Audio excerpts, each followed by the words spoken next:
What makes a warrior? Is it the strength to lift an axe? The skill to wield a sword? Or is it something more? Something forged in the heart, not just the hand? Throughout history, there have been those who walked the path of the warrior. Men and women who stood against impossible odds, who shaped empires with the edge of a blade, and whose legends were written in blood and steel. They were more than just soldiers. They were forces of nature. Today, we count down the 10 greatest warriors the world has ever known, figures whose names have become legend and whose spirit of defiance echoes through the ages. Our countdown begins in the heart of the ancient Americas with a warrior elite who saw battle not just as conquest, but as a sacred duty. Number 10. The Aztec Jaguar Warrior. These were the special forces of the Aztec Empire. To become one, a warrior had to capture multiple enemies in battle, not kill them. For the Aztecs, capturing prisoners for ritual sacrifice was the highest honor. Their primary weapon, the macuajito, was one of the most terrifying in history. It was not designed to stab, but to slash and maim, capable of decapitating a man or a horse with a single blow. Clad in the skins of jaguars to absorb the animal's strength, they fought with a religious fanaticism that terrified even the Spanish conquistadors. They were a blend of breathtaking pageantry and brutal effectiveness. From the jungles of the New World, we sail north to the age of fire and ice, to a warrior whose very name became a synonym for terror. Number 9. The Viking Berserker. These were the vanguard of any Norse raiding party, the shock troops of their time. It was said they could enter a trance-like fury known as Berserker Gang, channeling the spirit of a wild bear or wolf. In this state, they would bite their shields, howl like animals, and fight with a terrifying, reckless abandon, feeling no pain from their wounds. Armed with heavy axes, capable of splitting a helmet and shield in one strike, a single berserker could break a shield wall through sheer, terrifying ferocity. They weren't just warriors, they were a psychological weapon. History is filled with warrior kings, but our next warrior was a queen who rose from the ashes of betrayal to challenge the might of an empire. Number 8. Boudica. In the 1st century AD, after the Romans conquered Britain, they flogged Queen Boudica and brutally assaulted her daughters. But they had not broken her. They had unleashed a storm. Fueled by vengeance, Boudica united the Celtic tribes and led a bloody rebellion against the Roman legions. Riding a war chariot, her hair flying like a banner of defiance, she led her army to annihilate 3 major Roman cities, including Londinium. Though ultimately defeated, Boudica became an eternal symbol of a people fighting for their freedom against an unstoppable force. She proved that the heart of a warrior beats just as fiercely in a queen. In the American West, a different kind of warrior emerged, one whose mastery of guerrilla warfare and horsemanship made him a ghost on the plains. Geronimo. He was not a chief, but an Apache medicine man and war leader. After his family was massacred by Mexican soldiers, he was driven by a burning need for revenge. For 30 years, Geronimo led a tiny band of Apache warriors in raids against both Mexican and U.S. forces, fighting for the survival of his people. He was a master of the landscape, using the harsh desert terrain as his greatest weapon. At one point, over 5,000 U.S. soldiers, nearly a quarter of the entire standing army, were tasked with hunting down Geronimo and his band of just a few dozen warriors. he was a symbol of fierce resistance, a warrior who would never accept chains. In an age of chivalry and brutal warfare, one figure stands as the epitome of the knight in shining armor and the reality of the warrior beneath it. Number 6. The medieval knight. More than just a soldier, a knight was a walking fortress.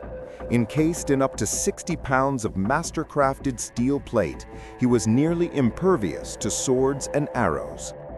His power was projected through the charge.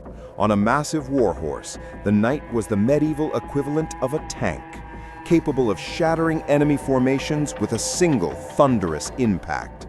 On foot, he was a master of the longsword, warhammer, and poleaxe. Bound by a code of chivalry, but defined by his prowess in battle, the knight was the dominant force on the European battlefield for centuries. Some warriors conquer cities. Our next warrior conquered the world. He was the weapon of history's greatest conqueror. Number 5. The Mongol horse archer. The warriors of Genghis Khan were arguably the most effective fighting force ever assembled. Born in the saddle, a Mongol warrior learned to ride before he could walk. His life was the horse, and his soul was the bow. Using the powerful composite bow, he could shoot with deadly accuracy at 350 yards, all while controlling his horse with his legs. They were masters of psychological warfare and tactical genius, using feigned retreats to lure heavily armored knights into traps. They were a hurricane on horseback, a force that swept across continents and forged the largest contiguous empire the world has ever known. In feudal Japan, the warrior transcended battle. He became an artist, a philosopher, and a symbol of ultimate discipline. Number 4. The samurai. The warrior nobility of Japan, the samurai lived by a strict code of honor known as Bushido, the way of the warrior. Their life was dedicated to achieving perfection in combat and in character. Their soul was the katana, a blade forged with legendary sharpness and beauty. But they were masters of many weapons, the Yumi bow, the Yari spear. A samurai's duel was not about brute force, it was about precision, timing, and exploiting the smallest opening. To face a samurai was to face a warrior who had mastered not just his blade, but himself. He was prepared to die at any moment, and that is what made him so incredibly dangerous. There is one battle in history that has become a legend of defiance, a story of a few who stood against a tide of overwhelming force. At the heart of that story is a warrior bred for a single purpose. Number 3. The Spartan Hoplite. From the age of 7, every Spartan male was thrown into the agoge, a brutal training program designed to forge the perfect soldier. They were taught to endure pain, hunger, and fear. Weakness was not an option. The Spartan's strength was not as an individual, but as a gear in a machine of war, the phalanx. Armed with a dory spear and a heavy shield, they were a wall of death, moving as one. At the legendary Battle of Thermopylae, 300 Spartans held off a Persian army of tens of thousands. They fought to the last man, creating a story that has inspired fighters for freedom for over 2,000 years. Their motto was simple: come back with your shield or on it. All the warriors on this list were fearsome, but our runner-up wasn't just a warrior. He was part of a machine that conquered and held the known world for 500 years. Number 2. The Roman Legionary. The Roman soldier was not a wild berserker or a lone duelist. He was a professional, a highly disciplined, superbly engineered soldier who fought as part of the most successful army in history. Armed with the short, stabbing gladius and protected by the large scutum shield, he was a master of close-quarters combat.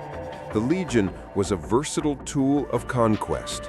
It could fight, it could build roads, it could lay siege to cities. It was the discipline and engineering of the legionary that defeated Celtic hordes, outmaneuvered Greek phalanxes, and built an empire that laid the foundations of the Western world. He did not just win battles, he won civilizations. We have seen masters of the swarm, paragons of discipline, and avatars of fury. But the greatest warrior in history combines the skill of the samurai, the ferocity of the Viking, and the tactical genius of the Mongol. He was a man who rose from nothing to conquer the known world, and he did it by leading from the front. Number 1. Alexander the Great. He was not just a king who gave orders, he was a true warrior king. Alexander fought in the front ranks of his elite companion cavalry, charging headfirst into the heart of the enemy. He was wounded in battle countless times, yet he never wavered. At the decisive Battle of Gaugamela, facing an army that vastly outnumbered his own, Alexander didn't hesitate. He led the charge that broke the Persian center and won the day.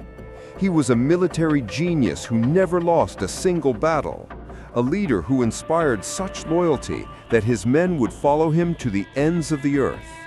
He conquered an empire stretching from Greece to India before the age of 33. Alexander is the ultimate warrior because he embodies it all: unmatched personal courage, unparalleled strategic brilliance, and the ability to inspire others to achieve the impossible. He remains the benchmark against which all other conquerors and warriors are measured. Which warrior do you think was the greatest? Did we miss any of your favorites? Let us know in the comments below. And if you believe the warrior spirit is still alive, be sure to like this video and subscribe for more Echoes from History.